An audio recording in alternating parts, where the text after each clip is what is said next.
l'épisode du jour, eh bien, c'est un petit sujet essai matos, pour pas dire essai nouvelle discipline. Aujourd'hui, j'ai testé le e-foil, le foil électrique, avec la boîte SoFoil, avec Sohan, à Porto Vecchio.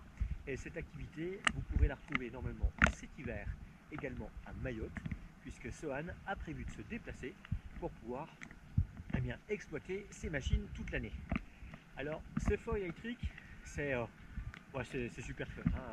Pour tout vous dire, la bande son, je la fais après ma première heure de cours, après m'être mis debout, après avoir pris de bonnes grosses boîtes. La machine, elle est relativement simple à utiliser. Il y a un coupe-circuit qui est relié à votre gilet. Ce coupe-circuit, il est aimanté et il suffit de le positionner sur la machine lorsque vous voulez démarrer. Une fois que vous êtes connecté, vous allez pouvoir utiliser la gâchette dans votre main droite ou votre main gauche pour pouvoir déclencher la turbine et vous propulser. L'objectif, c'est d'avoir toujours une planche qui va être à l'horizontale. Il ne faut pas hésiter à charger le nez, l'avant, pour pas plonger, parce que sinon, bonjour les gamelles, et les gamelles, j'ai carrément testé. Donc, la première phase, ça va être d'utiliser la machine allongée dessus. Puis, une fois qu'on a pris un petit peu d'aisance, on va l'utiliser en mode à genoux, à quatre pattes. Puis, progressivement, une fois que l'aisance va arriver, on va tout simplement se mettre debout. Et une fois qu'on est debout, là, il va falloir gérer l'équilibre latéral, mais surtout avant-arrière.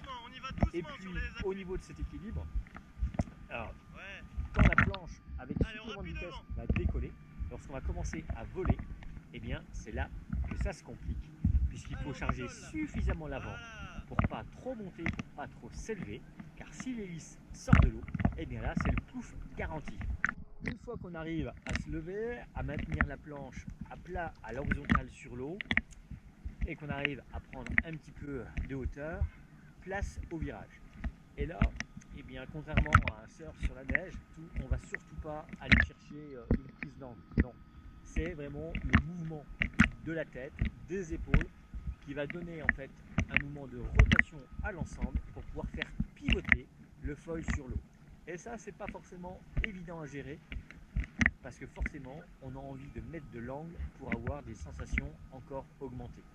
Donc là, pareil, il y a un petit peu de réglage à faire, mais ça reste super fun. Et puis on est sur l'eau, on n'est pas très vite, la machine elle est bridée électroniquement au niveau de la gâchette, ce qui permet de contrôler un minimum la machine et de ne pas prendre une vitesse vertigineuse. Ces foils existent avec des ailes de différentes dimensions. Plus vous êtes débutant, plus vous êtes lourd, plus il faudra une aile de grande dimension. Plus vous êtes confirmé, vous pourrez avoir une aile minimaliste et avoir un foil beaucoup plus vif et rapide. En termes d'autonomie, avec les départs arrêtés, accélération, freinage, et puis surtout le fait d'être souvent dans l'eau et non pas hors de l'eau, on va consommer beaucoup plus d'énergie au niveau de cette batterie lithium-ion. Donc le temps de jeu, en 1 heure, normalement, on a vraiment de quoi faire. Un pilote beaucoup plus aguerri, avec la même batterie, pourra jouer sans problème 1h30. Donc forcément, plus vous allez progresser, moins vous consommerez. C'est un petit peu la même chose qu'en vélo. Bon, le mieux, c'est que je laisse la place aux images, parce qu'il y a vraiment de quoi rigoler. Je pense que mes gamelles, en termes de festival, j'en ai pris un paquet. Alors, place aux images, je reviens après.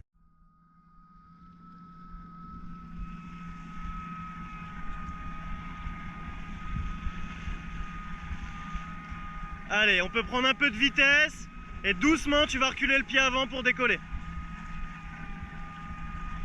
Écarte ton pied arrière, prends de la place avec le pied arrière aussi. Encore un peu. Encore 5 cm.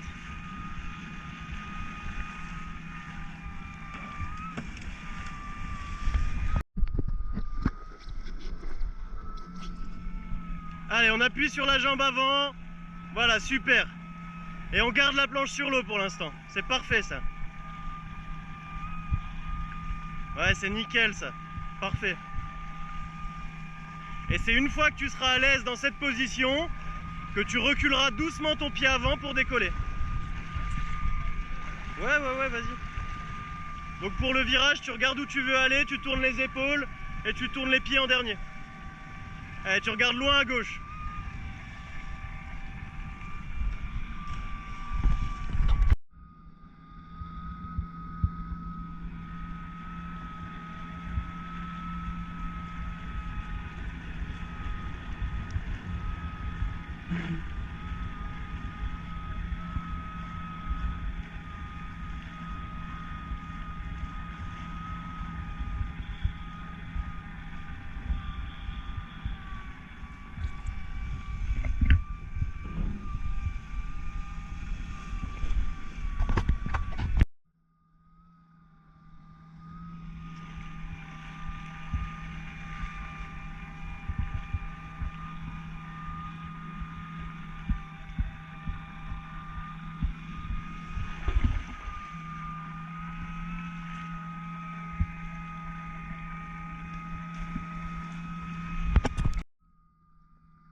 Allez, on décolle et on repose.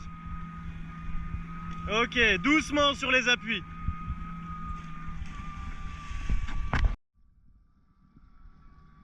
Allez, on appuie bien sur la jambe avant, on prend de la vitesse. Et une fois qu'on a de la vitesse, on décolle.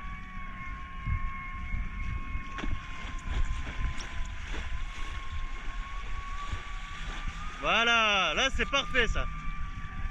Allez, on repose. Voilà, super. On décolle et on repose. Ouais, parfait ça. Et on repose.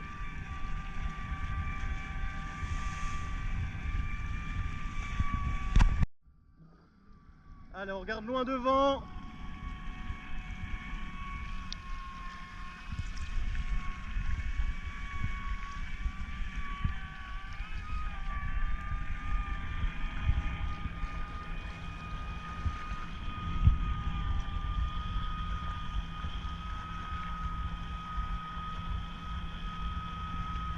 Allez, on monte doucement et on descend. On monte et on descend.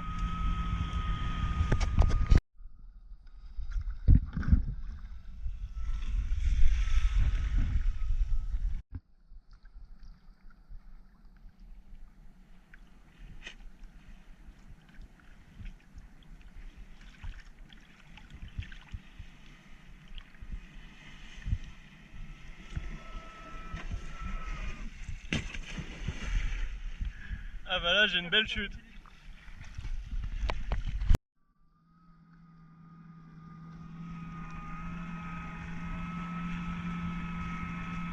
Youhou, ça vole là.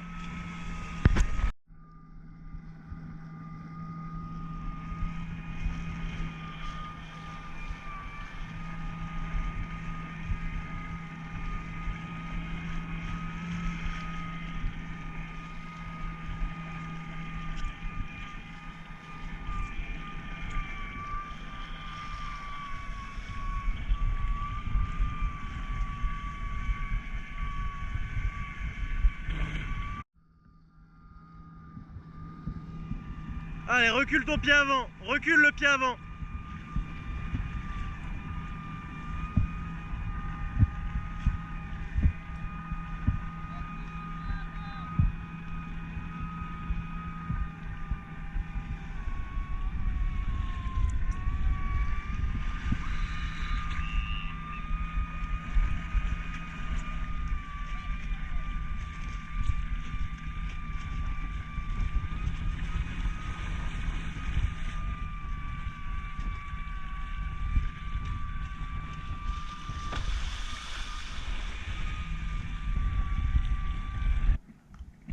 Bon, pour conclure, j'ai pris beaucoup de plaisir, même avec toutes les chutes, même toutes les cascades. Bon, j'aime bien les cascades hein, en vélo, hein, j'en fais régulièrement aussi. Quand on se blesse pas, tout va bien. Des sensations vraiment très agréables entre de la neige ultra poudreuse et de l'eau, des sensations qu'on peut retrouver avec le body, avec le surf. Mais là, plus de soucis de vagues, avec un plan d'eau tout lisse comme il était ce matin, c'est juste génial. Et puis quelques vagues des bateaux qui sont pas forcément évidentes à gérer, ou même tout simplement les turbulences de l'hélice de Sohan À un moment donné, je le suivais et j'ai perdu l'équilibre car j'étais carrément dans les turbulences de son hélice. Donc voilà, c'est en chutant qu'on apprend, et comme je dis souvent, les chutes sont signe de progression. En tout cas, si vous passez par Porto Vecchio cet été, n'hésitez pas à contacter Sofoil pour découvrir cette activité, ça va carrément vous plaire. Et puis si vous avez la chance d'aller à Mayotte dès cet hiver, eh bien vous pourrez retrouver Sofoil dans le lagon pour profiter un max de ces petits bijoux de technologie.